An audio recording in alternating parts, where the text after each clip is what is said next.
এত দাম দিয়ে গলদা চিংড়ি কিনে এনে রান্না করার পর যদি বাঁকা হয়ে যায় তখন মনটাই খারাপ হয়ে যায়। হ্যালো এভরিওয়ান, আসসালামু আলাইকুম।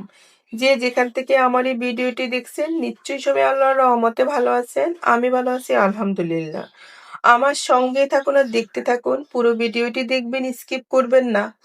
কিভাবে চিংড়ি মাছ রান্না করার পরে সোজা হয়ে থাকে, একটুও বাঁকা হয় না, দেখতেও সুন্দর লাগে, মেহমান আসলে তাদের প্লেটে দিলে আমার কাছেও ভালো লাগে।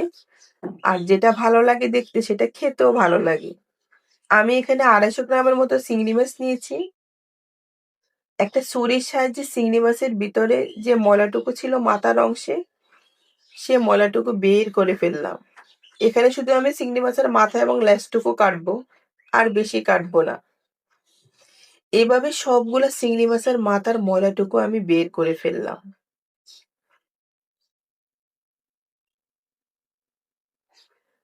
সবগুলো চিংড়ি মাছের ময়লা বাইর করা হয়ে গেছে। এখন চিংড়ি মাছকে আমি সোজা রাখার জন্য কিছু স্টিক ব্যবহার করব। আমি কিছু স্টিক এখানে নিয়ে নিয়েছি। এখানে একটা চিংড়ি মাছের ভিতরে আমি দেখাচ্ছি কিভাবে স্টিকটা দিতে হবে। খুবই আলতো হাতে ধরে চিংড়ি মাছের ভিতরে স্টিকটা ঢুকিয়ে দিব। ঢুকানোর পরে কিন্তু আমাকে খেয়াল রাখতে হবে মাথার অংশটুকু যেন একটু স্টিক বের হয়ে থাকে। পরবর্তী সময় রান্নার পরে যখন আমি স্টিকটা টেনে বাইর করব, তখন ওই মাথার অংশটুকু হাত দিয়ে টান দিলে বাহির হয়ে যাবে। এই স্টিকটা দেওয়ার পরে চিংড়ি মাছ রান্না করার পর চিংড়ি মাছ থাকবে একদম সোজা।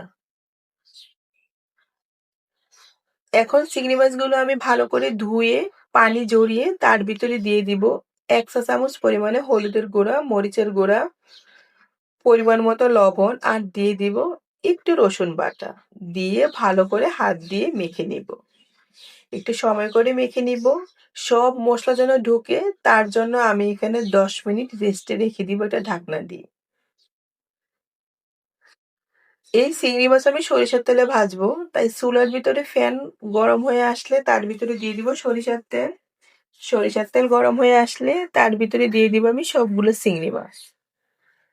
এই পর্যায়ে চুলার আঁচটা আমি লো হিটে রেখে দিব।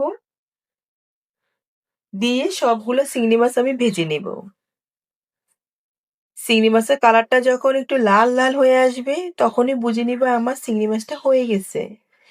চিংড়ি মাছের উপরের ভাগটা থাকবে একদম ক্রিস্পি, কিন্তু ভিতরে চিংড়ি মাছ হয়ে যাবে এবং রান্না করার পরও সব মশলা ভিতরে ঢুকবে। ভাজার পরে কিন্তু একটা চিংড়ি মাছও বাঁকা হয়নি। অবশিষ্ট যে তেলটুকু ছিল তেলের ভিতরে দিয়ে দিব 2 মুঠখানি পরিমাণ পেঁয়াজ। দিয়ে দিব 1 চা চামচ পরিমাণে রসুন বাটা। দিয়ে ভালো করে রসুনের ভিতরে যে গন্ধটা চলে যাওয়া পর্যন্ত নেড়েচেড়ে নিব। এই পর্যায়ে দিয়ে দিব একটু পানি। তা না হলে ভিতরে মশলা যখন দিব এখন সেগুলো জ্বলে যাবে। দিয়ে দিব 1 চা চামচ পরিমাণে রসুন বাটা, হলুদের গুঁড়া, মরিচের গুঁড়া, লবণ, ধনিয়া এবং জিরার গুঁড়া। দিয়ে মশলা কষাবো। আমার হাতে বানানো টমেটো সস 2 টেবিল চামচ পরিমাণে টমেটো সস এখানে দিয়ে দিব। এই টমেটো সসটা দিলে চিংড়ি মাছের স্বাদের পরিমাণ আরো বেশি বেড়ে যায়। ভালো করে মশলা কষিয়ে নিব। মশলা কষানো হয়ে গেছে, এখন সবগুলো চিংড়ি মাছ তার ভিতরে দিয়ে দিব। এই চিংড়ি মাছটা খেতে কিন্তু দুর্দান্ত লাগে আর দেখতেও অনেক সুন্দর লাগে।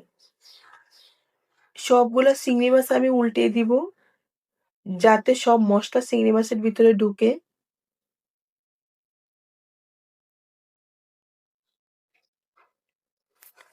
এই পর্যায়ে এসে আমি ঢেকে 10 মিনিট রান্না করব। চুলার আঁচটা কিন্তু একদম লো হিটে রেখে দিব। মশলার ভিতরে যতটুকু পানি ছিল অতটুকু পানিও শুকিয়ে যাবে আর চিংড়ি মাছটা কিন্তু সব মশলা ভিতরে ঢুকে যাবে। এত টেস্টি হবে, মুখে কামড় দেওয়ার সাথে কুড়মুড় শব্দ হবে আর কিন্তু ভিতরে সব মশলা থাকবে। আর চিংড়ি মাছটা কোনো মেহমান আসলে তাদের পাতে তুলে দিতে চিংড়ি মাছটা দেখতেও বড় দেখা যাবে। মেহমানও খুব খুশি হবে আর মেহমান খুশি হলে তো আমি নিজেও খুশি।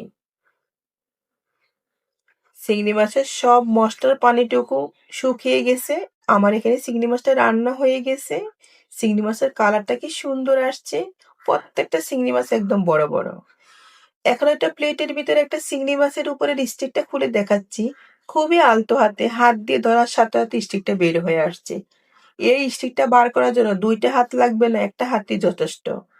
কারণ ভিতরে কি পরিমাণে মসলা ঢুকে একটু সফট হয়ে আছে কিন্তু উপরে থেকে আছে ক্রিসপি। সবাই ভালো থাকবেন। ভিডিওটি কেমন হয়েছে কমেন্টে জানাবেন। আল্লাহ হাফেজ। Thanks for watching.